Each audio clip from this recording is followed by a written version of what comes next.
بسم اللہ الرحمن الرحیم الحمد للہ رب العالمین والصلاة والسلام علی النبی الکریم وعلی آلہ واصحابہ اجمعین ومن تبعہم بإحسان الی یوم الدین۔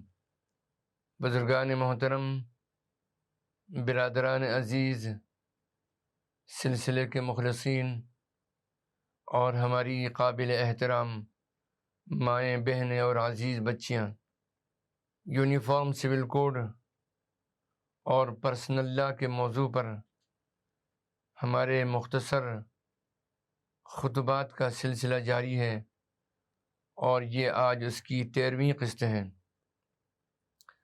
آج کی ہماری گفتگو کا جو خصوصی موضوع ہے وہ ہے عدالت سے طلاق لینے میں درپیش مسائل اور مشکلات۔ متاثرین خصوصاً خواتین کو عدالت سے طلاق لینے میں جو مسائل اور مشکلات پیش آتی ہیں وہ ہم آپ کے سامنے بیان کرتے ہیں۔ عدالتی اخراجات ایک بہت بڑی رکاوٹ ہے۔ عدالتی عمل میں بہت زیادہ وقت لگتا ہے، بعض اوقات اس میں 5 سال، کبھی 10 سال یا 15 سال بھی لگ جاتے ہیں۔ ایک عدالت کے فیصلے کو اعلیٰ عدالتوں میں چیلنج بھی کیا جا سکتا ہے، اور اس کے نتیجے میں مزید وقت بھی لگ سکتا ہے۔ آبادی کی اکثریت غریب ہے، ان کی ترجیح روٹی، کپڑا اور مکان ہے۔ ان اضافی رقم کا انتظام کون اور کیسے کرے گا، خاص طور پر جب خواتین کی اکثریت روزی کمانے والی نہیں ہے۔ بعض دفعہ میاں بیوی چاہتے ہیں کہ ان کے درمیان علیحدگی ہو جائے، اور ان کا احساس ہوتا ہے کہ وہ دونوں ایک ساتھ نہیں رہ سکتے، مگر اس باہمی اتفاق کے باوجود انہیں علیحدگی حاصل کرنے میں اچھا خاصا وقت لگ جاتا ہے، اور وہ اپنی پسند کا نیا گھر آباد نہیں کر سکتے۔ فریقین کے خلاف جھوٹے الزامات جو اکثر طلاق کے عمل کو تیز کرنے کے لیے لگائے جاتے ہیں، بعض اوقات وہ ایک دوسرے پر کردار کشی کرتے ہیں اور ایک دوسرے پر بدکاری کا الزام بھی لگاتے ہیں۔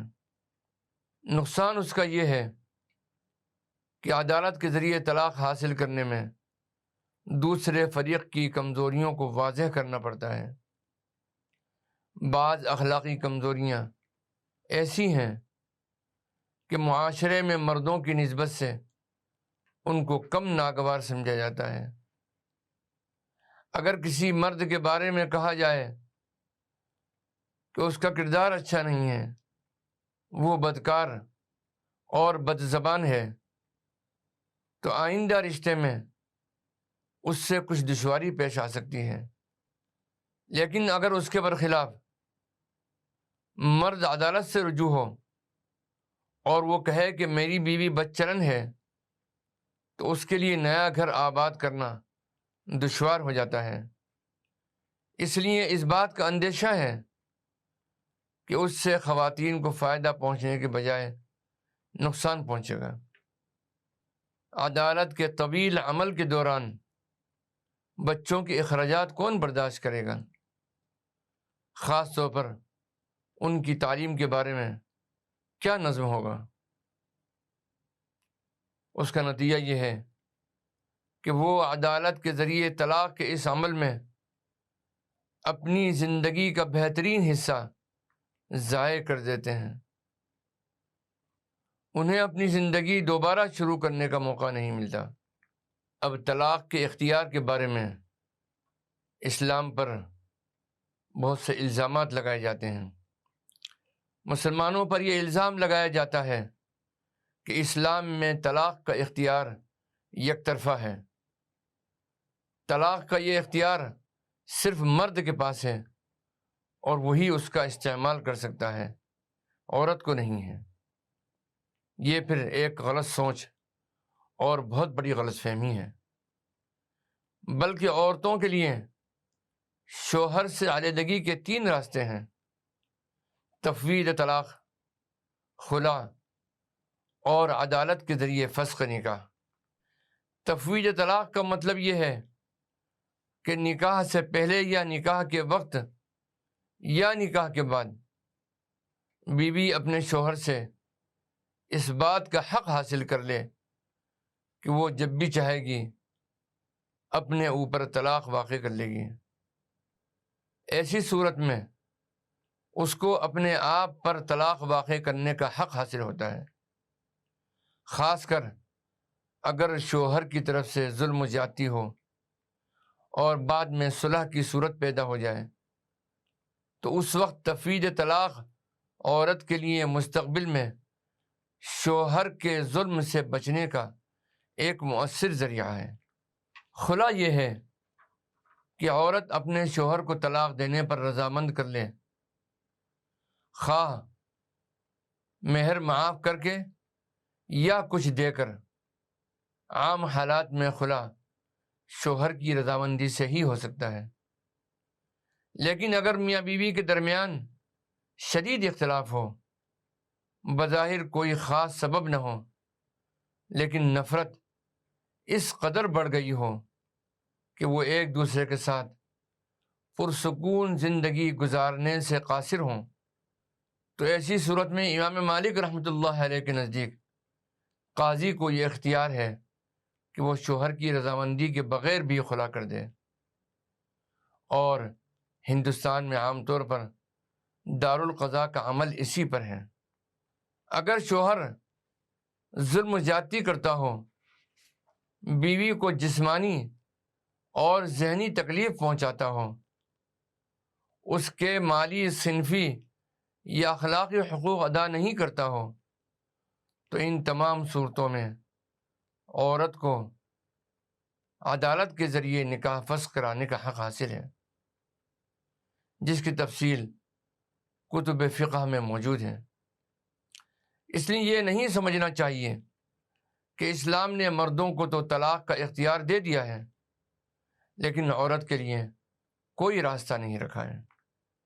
2018 کے اندر 21ویں لا کمیشن نے ان مذکورہ حقائق کو تسلیم کیا تھا۔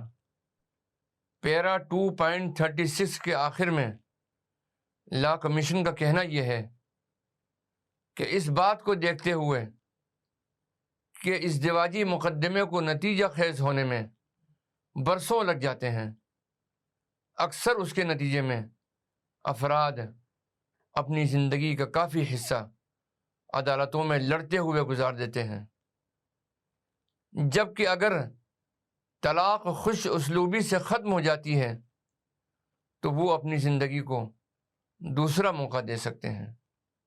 مزید یہ کہ ایسی صورتحال میں بچے بھی اس سارے عمل میں مشکلات کا سامنا نہیں کریں گے۔ لا کمیشن اپنے ریمارکس میں لکھتا ہے اور اعتراف کرتا ہے کہ مردوں اور عورتوں کے لیے اسلامی قانون کے تحت طلاق کا طریقہ نسبتاً آسان ہے۔ طلاق یافتہ اور بیوہ عورتوں کی دوبارہ شادی کے لیے نسبتاً کھلا اور قابل قبول ماحول موجود ہے۔ یہ حق جو زیادہ تر ہندو خواتین نے قانون سازی کے ذریعے حاصل کیا ہے۔ اور آخر میں صفحہ نمبر 7 پیرا نمبر 1 سے لے کر 15 تک اس بات کا اعتراف کرتا ہے تفصیل کے ساتھ میں، اور واضح طور پر یہ لکھتا ہے کہ یکساں سول کوڈ اس مرحلے پر نہ تو ضروری ہے اور نہ ہی مطلوب ہے۔ وہ لکھتا ہے کہ ہندوستان کے تمام شہریوں کو ایک خاندانی قانون میں ضم کرنا ہمارے جیسے ملک میں نہ تو حقیقتاً درست ہے اور نہیں اس کا تصور کیا جا سکتا ہے۔ ہم اور ہمارا ملک یہ سمجھتا ہے کہ ہمارا معاشرہ اور ہمارے طبقات یکساں نہیں ہیں۔